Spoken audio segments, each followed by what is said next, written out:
नमस्कार प्यारे साथियों, आप सभी का स्वागत है एक बार फिर से हमारे करंट अफेयर के सेशन में। तो जल्दी से जो है प्यारे बच्चों, एक बार वीडियो को जो है जल्दी से एक बार लाइक कर दीजिएगा और साथ ही साथ इसको शेयर कर दीजिएगा। तो आज हम करंट अफेयर के एक टॉपिक के बारे में बात करेंगे और यहाँ पर जो प्रमुख इम्पोर्टेंट जो घटनाएं हैं उनके बारे में आज के सेशन में हम यहाँ पे चर्चा करेंगे। तो सबसे पहले जो हमारा सबसे पहला जो क्वेश्चन आता है वो आता है कि तमिलनाडु की जो सरकार है उसने अंबेडकर की जयंती पर समानता दिवस मनाने की घोषणा की है, यानी कि अब प्रत्येक 14 अप्रैल को अंबेडकर जयंती के अवसर पर तमिलनाडु सरकार इक्वलिटी डे के रूप में मनाएगी। ठीक है, तो इक्वलिटी डे के रूप में अब मनाएगी कौन सी सरकार? तो तमिलनाडु सरकार। तो तमिलनाडु सरकार ने यहाँ पे जो है, अगर हम बात करें तो तमिलनाडु ने इस वर्ष से 14 अप्रैल 2022 को BR अम्बेडकर की जयंती को समानता दिवस के रूप में मनाने की दोस्तों घोषणा की है। और यहाँ पे साथ ही साथ इन्होंने क्या किया है, तो यहाँ पे साथ ही साथ जो है इन्होंने जो है राज्य भर में सभी सरकारी कार्यालय, जितने जो सरकारी वहाँ पे कार्यालय हैं, सभी सरकारी कार्यालयों में शपथ दिलाई गई है कि वहाँ पे जो है जातिगत भेदभाव के खिलाफ जो है आवाज़ उठाई जाएगी, यानी कि सभी को समान दर्जे से माना जाएगा। तो जातिगत भेदभाव के खिलाफ यह शपथ दिलाई गई है। ठीक है दोस्तों, इसके साथ साथ क्या किया है, इसके साथ साथ तमिलनाडु की सरकार ने डॉक्टर अंबेडकर की कृतियों का तमिल में अनुवाद करने की भी घोषणा की है कि जो डॉक्टर अंबेडकर के द्वारा लिखी गई जो कृतियाँ हैं उनको तमिल भाषा में उनका अनुवाद किया जाएगा। उसके बाद अगर हम आगे बात करें, उसके साथ साथ अगर हम आगे बात करें दोस्तों, तो उसके साथ साथ यहाँ पे जो है अंबेडकर की प्रतिमा की स्थापना के बारे में भी कहा गया है कि अंबेडकर की प्रतिमा की स्थापना की जाएगी। और मैं तमिलनाडु के बारे में एक बात आपको और बता दूं, तमिलनाडु के बारे में अगर हम बात करें तो 17 सितंबर को तमिलनाडु जो है क्या करती है, 17 सितंबर को तमिलनाडु में जो है सामाजिक न्याय दिवस के रूप में इसको मनाया जाता है। तो सामाजिक न्याय दिवस के रूप में 17 सितंबर को मनाएगी और इक्वलिटी डे के रूप में, यानी कि समानता दिवस के रूप में तमिलनाडु सरकार के किसको मनाएगी, तो 14 अप्रैल को मनाएगी दोस्तों। ठीक है, उसके बाद जो है डॉक्टर अम्बेडकर के बारे में मैंने एक काफ़ी अच्छा जो है सेशन कल मैंने जो है आपको पढ़ाया था, आपको बताया था दोस्तों। तो मैं उसका लिंक जो है डिस्क्रिप्शन में दे दूँगा। जिस बच्चे ने ये नहीं देखा है तो उस सेशन को भी एक बार जल्दी से जा करके देख लेना। चलो अगले क्वेश्चन की तरफ हम बढ़ते हैं।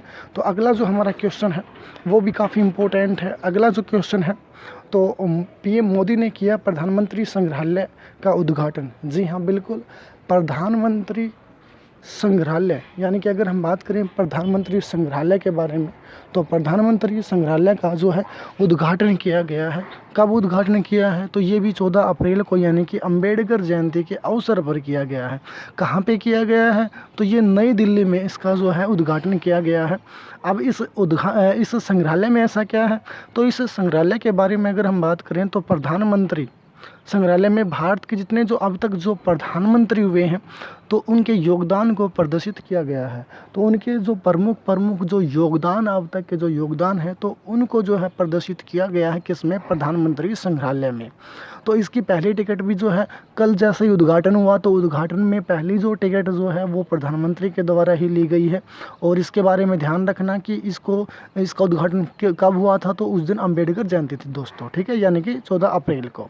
उसके बाद अगर हम आगे बात करें इसके बारे में, तो प्रधानमंत्री संग्रहालय, तो प्रधानमंत्री संग्रहालय मैंने आपको बताया कहाँ पर है, तो मैंने अभी आपको बताया कि नई दिल्ली में जो है प्रधानमंत्री संग्रहालय जो है इसका जो है भाई यहाँ पे उद्घाटन किया गया। तो इसके बारे में यहाँ पे बताया गया है, इसकी विशेषताओं के बारे में, तो इनको भी एक बार जल्दी से पढ़ लेना। ठीक है, और इस संग्रहालय में जो है, इस संग्रहालय में दूरदर्शन, प्रसार भारती, संसद TV, फिल्म प्रभाग, मीडिया हाउस यानी कि भारतीय और विदेशी या फिर रक्षा मंत्रालय, इन सभी एजेंसियों से जो है संग्रहालय के लिए जानकारियाँ एकत्रित की गई हैं। ठीक है, उसके बाद जो है यहाँ पर प्रधानमंत्रियों के योगदान के बारे में बताया गया है। अगले क्वेश्चन की तरफ हम बढ़ते हैं। तो अगला जो क्वेश्चन है, अगले क्वेश्चन के बारे में अगर हम बात करें दोस्तों, तो अगला जो क्वेश्चन क्या है, तो अगला जो क्वेश्चन है इसमें जो आता है हमारा वाटरवेज कनक्लेव 2022 का आयोजन किया गया। यहाँ बिल्कुल दोस्तों, अगर हम बात करें वाटरवे कनक्लेव 2022, तो जलमार्ग कनक्लेव 2022 का आयोजन यानी कि अगर हम बात करें तो भारतीय अंतर्देशीय जलमार्ग प्राधिकरण, या जिसको हम बोलते हैं inland waterways authority of India, तो inland waterways authority of India के द्वारा जो है इसका आयोजन किया गया। कहाँ पे आयोजन किया गया? तो इसका आयोजन डिब्रूगढ़। अब डिब्रूगढ़ कहाँ पर है दोस्तों? तो डिब्रूगढ़ आता है असम में। तो असम में जो है IWAI द्वारा जो है इसका आयोजन किया गया है। 2022 वाले का आयोजन डिब्रूगढ़ यानी कि असम में किया गया है। ठीक है, अब इसके बारे में अगर हम बात करें यहाँ पर, तो इसके बारे में जो इसके उद्देश्य क्या है या इसके मुख्य बिंदु क्या हैं, तो सबसे पहले तो मैं आपको बता दूं इसके मुख्य बिंदु के बारे में। तो इसके मुख्य बिंदु यहाँ पे ये है कि इस सम्मेलन का शुभारंभ बंदरगाह, नौवहन और जलमार्ग और आयुष मंत्री सर्बानंद सोनोवाल ने किया है। तो यहाँ पे आपसे क्वेश्चन पूछ सकता है कि भाई बंदरगाह या नौवहन या जलमार्ग या फिर आयुष मंत्री कौन है? तो सर्बानंद सोनोवाल हैं, जो कि असम से ही बिलोंग करते हैं। इस कनक्लेव में जलमार्ग पारिस्थितिकी तंत्र के क्षेत्र में विभिन्न हितधारकों जैसे वरिष्ठ सरकारी अधिकारी, नीति नियोजक, क्षेत्र विशेषज्ञ या घरेलू व अंतर्राष्ट्रीय निवेशक, बुनियादी ढांचा खिलाड़ी, क्रूज, पर्यटक, उद्योग, जहाज के मालिक और संचालक, प्रमुख बंदरगाहों के प्रतिनिधि, कार्गो यात्रियों शामिल थे। ठीक है, तो इसके बारे में अगर हम आगे बात करें तो इसमें इसका उद्देश्य इसके बारे में ध्यान रखना है। इस कनक्लेव का उद्देश्य देश के पूर्वोत्तर क्षेत्र के विकास के लिए मल्टी मॉडल परियोजना को फास्ट ट्रैक करना है। ठीक है, तो पूर्वोत्तर क्षेत्र के विकास के लिए प्रमुख यहाँ पे जोर दिया गया है दोस्तों। ठीक है, तो प्रमुख यहाँ पे जोर दिया गया है। उसके बाद अगर हम आगे बात करें तो अगले क्वेश्चन की तरफ हम चलते हैं। तो अगला जो क्वेश्चन है वो क्या है? वो काफ़ी इम्पोर्टेंट है। जितने जो स्टूडेंट हैं जो हमसे जुड़े हुए हैं तो उनके लिए खुशखबरी ये है, तो जो ये क्वेश्चन है इसमें अब एक साथ 2 डिग्री कर सकेंगे, ये बात कही है UGC ने। किसने कही है दोस्तों? तो ये बात कही है UGC ने। अब UGC के बारे में अगर हम बात करें तो यूनिवर्सिटी ग्रांट कमीशन, यानी कि जिसको हम बोल सकते हैं यूनिवर्सिटी ग्रांट कमीशन, जिसको हम बोल सकते हैं विश्वविद्यालय अनुदान आयोग। ठीक है, तो विश्वविद्यालय अनुदान आयोग दोस्तों, तो यहाँ पे क्या किया गया है? यहाँ पे इसके द्वारा घोषणा की गई है कि वर्ष 2022 और 23 का जो सेशन है, यानी कि जो शैक्षणिक जो स्तर है 2022 और 2023 वाला, इस शैक्षणिक स्तर से छात्र जो है दोहरी डिग्री कार्यक्रमों का आवेदन करना शुरू कर सकते हैं। और दोनों डिग्री या तो अलग अलग विश्वविद्यालय से या एक ही विश्वविद्यालय से प्राप्त की जा सकती है। जी हाँ दोस्तों, ये काफ़ी खुशखबरी है उन विद्यार्थियों के लिए जो एक साथ 2 डिग्रियां लेना चाहते हैं। तो उनके लिए UGC ने घोषणा की है कि वो एक कॉलेज से भी ऐसा कर सकते हैं या फिर एक यूनिवर्सिटी से ऐसा कर सकते हैं या फिर अलग अलग यूनिवर्सिटी से ऐसा कर सकते हैं। ठीक है, और क्या बताया इसके बारे में?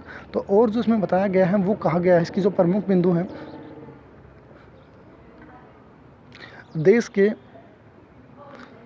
छात्रों को 2 मास्टर कार्यक्रम, 1 डिप्लोमा और 1 UG कार्यक्रम या 2 स्नातक कार्यक्रम चुनने की अनुमति होगी। तो एक तो आप डिप्लोमा कर सकते हो या फिर हम ये बोल सकते हैं कि एक डिप्लोमा या फिर एक UG कार्यक्रम, या फिर इसके साथ साथ 2 स्नातक के जो कार्यक्रम हैं, ये दोनों के दोनों आप यूज़ कर सकते हो।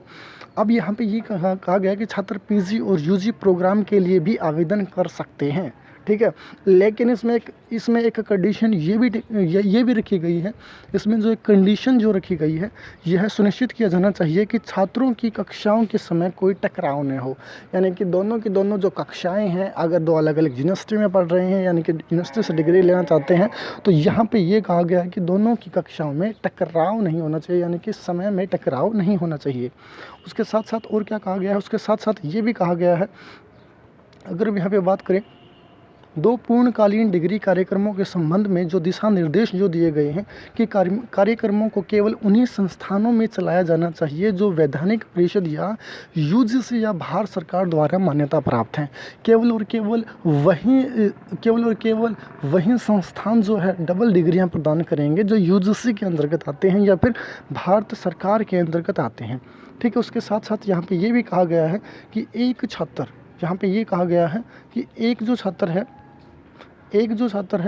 वह दोनों कार्यक्रमों को एक भौतिक मोड में और दूसरा ऑनलाइन मोड में या फिर मुक्त या दूरस्थ शिक्षा मोड में कर सकता है।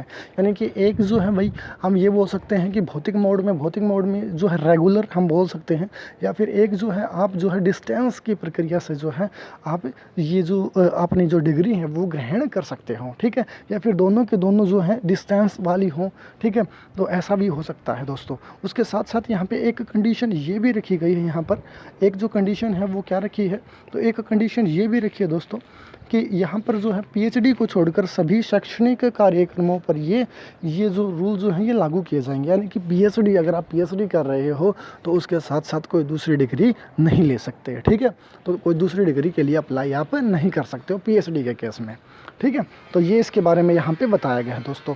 तो ये सारी की सारी बातें मैंने आपको यहाँ पे बता दी। तो आज की वीडियो में जो है आज का जो सेशन था हमारा, आज की जो वीडियो थी वो काफ़ी अच्छी लगी होगी आपको। तो आपने जो है एक बार जल्दी से दोस्तों जो है लाइक कर दो, जल्दी से एक बार लाइक कर दो वीडियो को और शेयर कर दो, और उसके साथ साथ चैनल को सब्सक्राइब करो। और उसके साथ साथ अगर आप हमारे एफबी पेज से भी जुड़ना चाहते हैं तो हमारा एफबी जो पेज उसको फॉलो करो जल्दी से। जीके विद हितेश सर के नाम से हमारा एफबी पेज है। तो आज के सेशन में इतना ही, अगले सेशन में फिर से मिलेंगे, तब तक के लिए नमस्कार दोस्तों।